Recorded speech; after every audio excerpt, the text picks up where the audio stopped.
अच्छा, तो आप ही बता दीजिए और भाषण दीजिए, दूसरों की क्या क्या भूमिका रही है।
मित्रों, सज्जनों और महापुरुषों तथा नन्हे बालकों, आप लोगों ने सुन लिया कि मौलवी साहब जी ने क्या बयान किया, और इसके अतिरिक्त आपके पास और कोई अन्य सबूत है? हाँ, क्यों नहीं। इसके अलावा बहुत से अन्य सबूत है। एक अंग्रेज अपनी किताब में लिखता है 1864 से लेकर 1867 तक अंग्रेजों ने उलामा को कत्ल करने का फैसला किया, और ये 3 साल हिंदुस्तान के लिए तारीख के अन्नास साल है। इन 3 सालों में अंग्रेजों ने 14,000 उलामाओं को तख्ते ताज पर लटका दिया। थॉमसन कहता है कि दिल्ली की चांदनी चौक से लेकर खैबर तक कोई ऐसा दर्द नहीं था जिस पर उलामाओं की गर्दन न लटकी हुई हो। थॉमसन कहता है कि उलामा के जिस्म को तांबे से दागा गया। थॉमसन कहता है कि उलामा को खड़ा करके हाथी के नीचे सुलाया गया। थॉमसन कहता है कि उलामा को दरख्तों से बांधकर गोली मार दी जाती थी। थॉमसन कहता है कि लाहौर की शान मस्जिद, जिसके सहन में अंग्रेजों ने फांसी का बंदा बनाया था, उसमें एक दिन 80 उलामा को फांसी दी जाती थी। थॉमसन कहता है कि लाहौर की दरियावाली में उलामाओं को बोरियों के अंदर डालकर गोली मार दी जाती थी। थॉमसन कहता है जब मैं दिल्ली में अपने खेमे में गया तो मुझे मुर्दार की बदबू महसूस हुई, और खेमे के बीच में गया तो क्या देखता हूँ कि आग के अंगारे दहक रहे हैं। 40 उलामाओं के कपड़े उतारकर उन अंगारों में फेंक दिया। मेरे देखते देखते 40 उलामाओं को बुलाया गया, मेरे सामने उनके कपड़े उतारे गए और कहा, मौलवियों, जिस तरह उन 40 को पकाया गया है इसी तरह तुम्हें भी पका दिया जाएगा।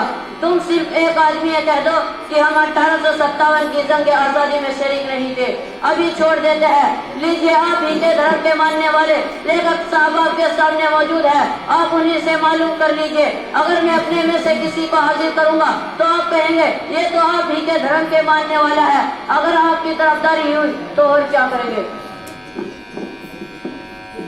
जी लेखक साहब, आप भी इसके बारे में कुछ जानते हैं?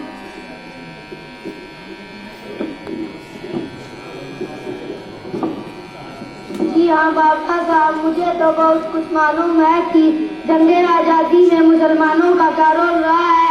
एक किताब मैंने इसके बारे में निकाली है, शहीद बहादुर टीपू सुल्तान सिराजुद्दौला मौलाना अब्दुल कलाम आजाद, शेखुल इस्लाम मौलाना सैयद हुसैन अहमद मदनी, काकुल हिंद मौलाना अहमद देवबंदी, जो के चोटी के मुजाहिद थे।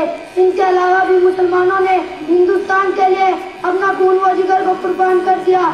इनके खून की कुर्बानियों को बर्बाद किया जा रहा है।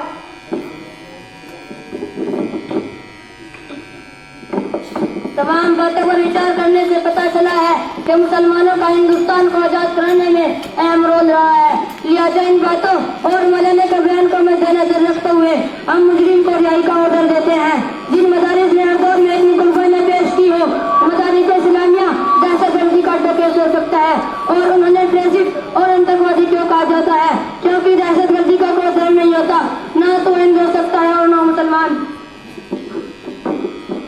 शुक्रिया डॉक्टर साहब, बेहद सही। मगर आपकी समझ में बात तो आ गई तो मदरसे में जिहाद की ट्रेनिंग नहीं बल्कि अमन और शांति की तालीम दी जाती है। हाँ, अब हमारी समझ में